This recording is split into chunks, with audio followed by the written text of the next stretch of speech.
حیرت اس بات کی ہے کہ ان کو بہت جلدی ہے. ایک نوٹیفیکیشن جو ہے ڈپارٹمنٹ نے نکالا تھا جس میں اعتراضات مانگے گئے تھے کہ اگر پبلک کو کوئی اعتراض ہے کسی سبجیکٹ کے بارے میں تو وہ اعتراض دیں.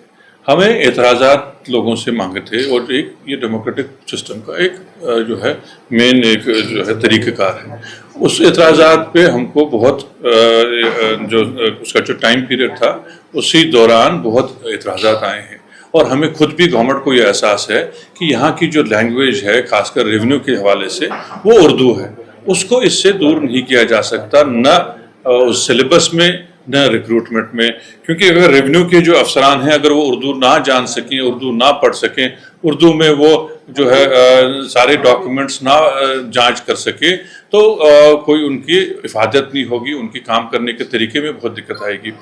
یہ اس کی جو بیک گراؤنڈ یہی ہے. لیکن ان لوگوں کا جو آج جو احتجاج تھا میں اس پہ حیران ہوں. ان کو کس بات کی جلدی تھی؟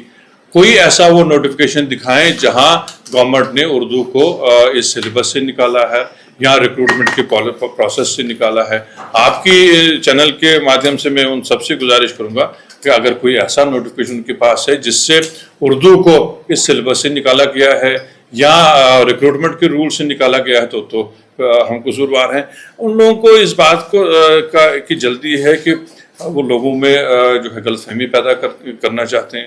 نہ صرف اس ایشو پہ ہر ایشو پہ ان کا حق ہے ایز اپوزیشن وہ مخالفت کریں، لیکن لوگوں میں غلط فہمی پیدا نہ کریں. نیشنل کانفرنس ایک ذمہ دار جماعت ہے اور کوئی آج کی جماعت نہیں ہے. ہم ان چیزوں کا پورا احساس رکھتے ہیں اور اس بات کا آپ یقین رکھیے اردو کو کبھی بھی سلیبس سے خارج نہیں کیا جائے گا. اور یہ یقین میں آپ کے مادھیم سے پورے جموں کشمیر کی عوام کو بھی دینا چاہتا ہوں. ان لوگوں کی جلدی کا میں کیا کروں اور ان لوگوں کو اتنا بڑا احتجاج اور ایشو بنانے کی کیا ضرورت پڑی، میں یہ سمجھنے سے قاصر ہوں. اور آپ ساتھیوں سے بھی یہ گزارش ہے کہ جب اس قسم کی آپ کے پاس کوئی نیوز رپورٹ آئے یا اس قسم کے آپ کے پاس سوالات آئیں تو ضرور گورنمنٹ کا جو ہے جو سائٹ اس کو بھی اپنی نیوز میں شامل کریں. اسی سلسلے میں آپ سب کو یہاں گزارش کی ہے اور آپ سب کو یہاں اس وقت تکلیف دی ہے. اگر آپ کا کوئی اس بارے میں کوئی سوال ہے تو ناصر صاحب کیا لگتا ہے کہ اس طرح کا احتجاجی جو مظاہرہ کر دیکھیں ان کو لوگوں نے ریجیکٹ کیا ہے. ان کو تھوڑا بہت صبر سے کام لینا چاہیے اگلے الیکشن تک. اگلے الیکشن میں ان کے ساتھ ان مدعوں پہ بات ہوگی اس وقت لوگ ہماری کارکردگی کو جج کریں گے. اوپر والا ہمیں اس وقت ضرور کامیابی دے گا اور ہم اپنی پرفارمنس کے بربوتے پہ اس وقت لوگوں کے سامنے جائیں گے. ابھی بہت دور ہے، ابھی تو شروعات ہی ہوئی ہے، 1-1.25 سال ہوا ہے. ان کو صبر سیکھنا چاہیے. یہ بھی کہنا ہے کہ سی ایم صاحب سیریس نہیں ہیں، نان سیریس ہیں، لوگوں کے مدعوں کو جو ہے وہ نہیں حل کر پا رہے ہیں اور میراتھن میں جو ہے وہ بیزی ہیں. ان کی اپنی سوچ ہے. ایک چیف منسٹر صاحب ایک معمولی دائرے میں رہ کے نہیں چل سکتے ہیں. ایک بڑے جو ہے کینوس پہ ان کا ایک رول ہے. وہ صرف ان کی سوچ سے نہیں چلیں گے.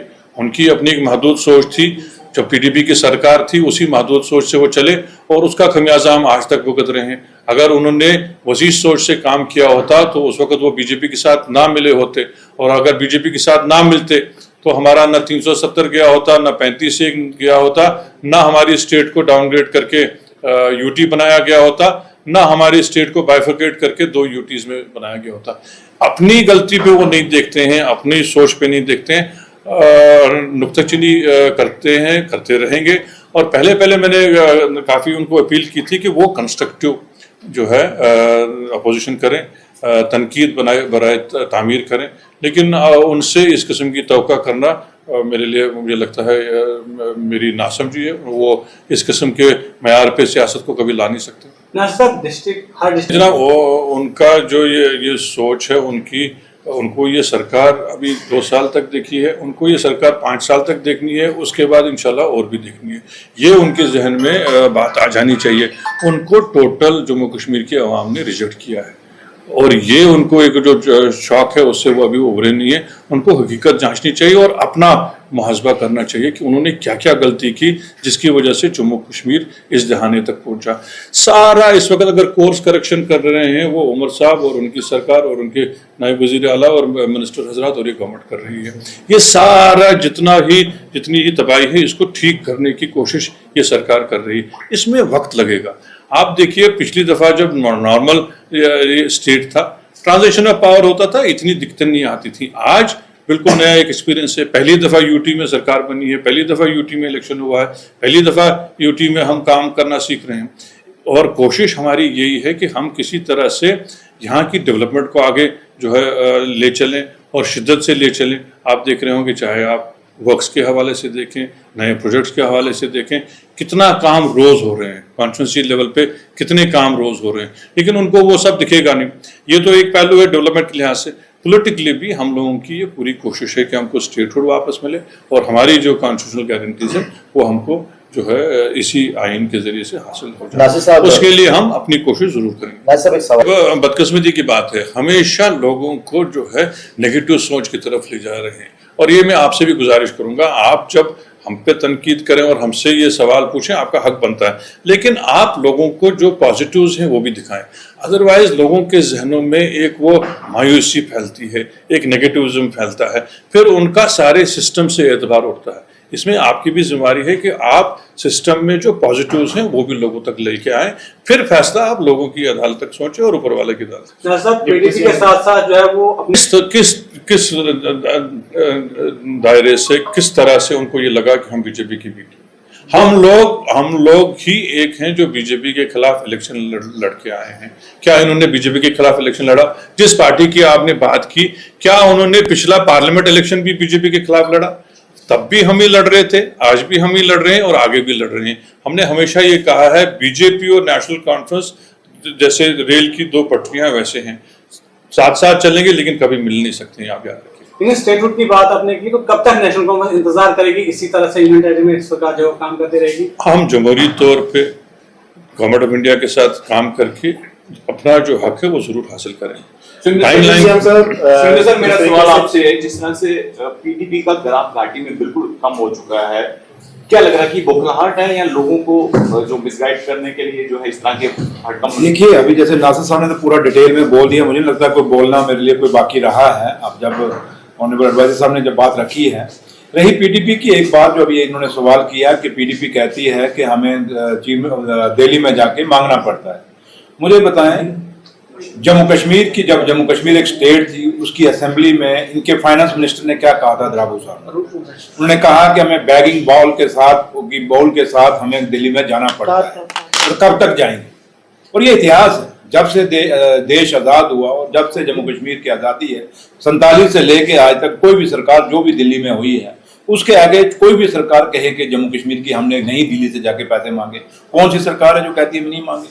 हर सरकार की मजबूरी है, क्योंकि जम्मू कश्मीर एक टेल एंड पे बसी हुई स्टेट है, देश के आखिरी कोना, आखिरी छोर पे है, जो पाकिस्तान के बिल्कुल मुंह के आगे खड़ी स्टेट है, जिसका अपना कोई सोर्स ऑफ इनकम नहीं है। तो इसलिए अगर हिंदुस्तान से हम कोई पैसा मांग के आते हैं तो हिंदुस्तान भी हम पे कोई एहसान करके नहीं देता, या हम भी अगर मांगने जाते हैं तो अपना हक लेके जाते हैं। क्या यहाँ के लोग इनकम टैक्स नहीं देते? क्या यहाँ के लोग जीएसटी नहीं देते?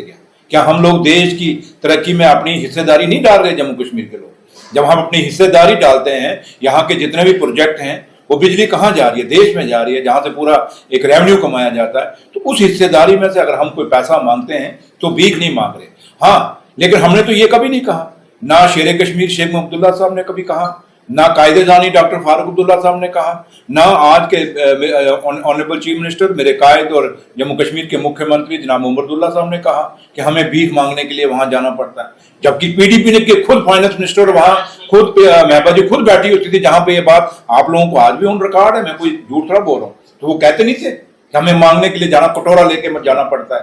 तो हमने तो कटोरा लेके तो नहीं गए, हम अपना हक लेने जाते हैं। इसलिए जहां तक ताल्लुक है, पीडीपी एक फ्रस्ट्रेटेड पार्टी है, और वो जिसकी कोई लाइन नहीं, कोई लेंथ नहीं, कोई मैनिफेस्टो नहीं, वो सेल्फ रूल कहाँ चला गया?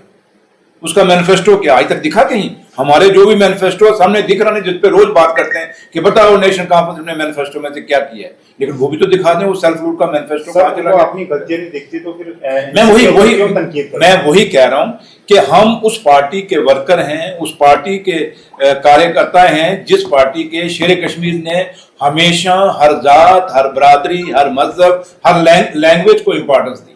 शेर कश्मीर के टाइम से लेके आज तक, चाहे हिंदी है, चाहे वो डोगरी है, चाहे वो उर्दू है, चाहे वो पंजाबी है, कोई भी लैंग्वेज जो जम्मू कश्मीर में बोली, चाहे वो बुद्धिस्ट हैं, चाहे वो लद्दाख में जो लैंग्वेज बोली जाती हैं, हर लैंग्वेज को बराबर की हिस्सेदारी दी, बराबर की इज्जत मान सम्मान दिया जम्मू कश्मीर में, और ये कभी भी नहीं हो सकता कि नेशनल कॉन्फ्रेंस की क़यादत और खासकर अब्दुल्ला खानदान का रहनुमा जब जम्मू कश्मीर का मुख्यमंत्री हो तो जम्मू कश्मीर की किसी कौम के साथ, किसी जुबान के साथ भेदभाव हो सकता है, ये पॉसिबल नहीं हो सकता।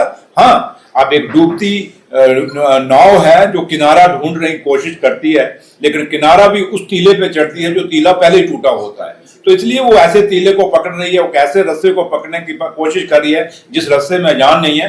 हाँ, एक रस्सा उन्होंने पकड़ा हुआ जो बीजेपी का है, जब पहले बीजेपी का रस्सा तो छोड़ लें, अब उनको जो पर्ची वहां से दिल्ली से मिलती है सुबह शाम को, और वही उसी पर्ची को वो यहाँ आप लोगों के सामने पढ़ देते हैं।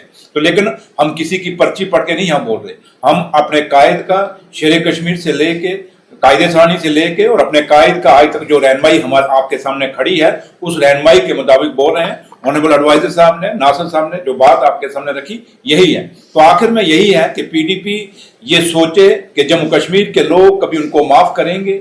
आज जम्मू कश्मीर के जो हालात हैं, चाहे वो बेरोजगारी है, चाहे वो हमारा स्टेट टूटा, चाहे हमारी स्पेशल स्टेटस टूटा, आज बाहर के लोग कितनी जमीनें ले रहे हैं, पीडीपी इस पे क्यों नहीं जुलूस निकालती? कितने लोगों आप कितनी यूनिवर्सिटियों के वाइस चांसलर बाहर के हैं, पीडीपी उस पर क्यों नहीं बोलती? कितने बाहर के लोगों के यहाँ नौकरियां लग रही हैं, उस पर पीडीपी क्यों नहीं बोलती? कितने हमारे ऐसे ऐसे जो काम हैं, जिन कामों को जमीनों को, जो ऐसे ऐसे टूरिस्ट प्लेसेस हैं जहां बाहर के लोग अपनी जमीनें खरीद रहे हैं, उस पर पीडीपी क्यों नहीं बोलती? उस पर क्यों मुंह बंद है? उनको पता है कि हम यहाँ बोलेंगे तो पापा नाराज हो जाएंगे, तो इसलिए वो दिल्ली वालों को नाराज करना नहीं चाहती। लेकिन हम वो नेशनल कॉन्फ्रेंस का जहां ताल्लुक है, अपने लीडर की क़यादत में कभी भी जम्मू कश्मीर को, जो पहले ही जम्मू कश्मीर कमजोर है, उसको मजबूत करने के लिए हर रास्ता अपनाएंगे, लेकिन इससे नीचे कमजोर करने की कभी कोशिश नहीं करेंगे। और नेशनल कॉन्फ्रेंस को अपने जम्मू कश्मीर को मजबूत करने के लिए, अपने लोगों को मजबूत करने के लिए, अपनी भाषा, अपनी लैंग्वेज को मजबूत करने के लिए हमेशा कोई भी कुर्बानी देनी पड़ेगी। नेशनल कॉन्फ्रेंस ने कुर्बानियां इस रियासत के लिए दी हैं, हमेशा देगी और अपने लोगों के पीछे एक दीवार बन के खड़ी रहेगी। Thank you.